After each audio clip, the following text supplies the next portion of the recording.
Halo teman-teman, selamat datang kembali di channel Hallo bersama gue di sini.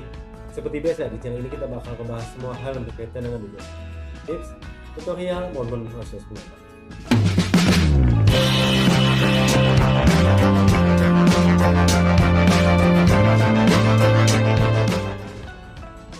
Video kali ini gue mau ngebikin handphone Doodle art menggunakan aplikasi Autodesk Sketchbook. Itu aplikasi gratis. Untuk link aplikasi gue letakkan di bawah ini.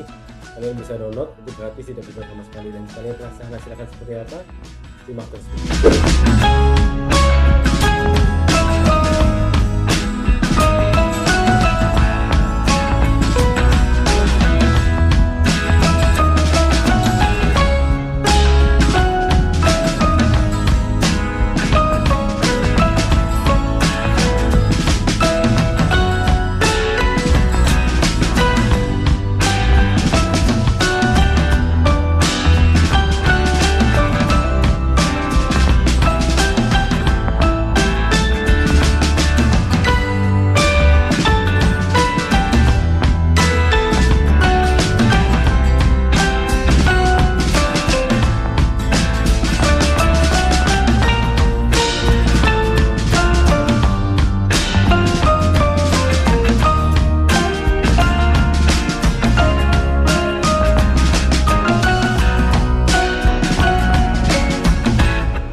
aja video untuk kali ini. Like kalau kalian suka, dislike kalau kalian nggak suka, dan kalau kalian punya pertanyaan seputar kerjaan boleh tulis di kolom komentar di bawah.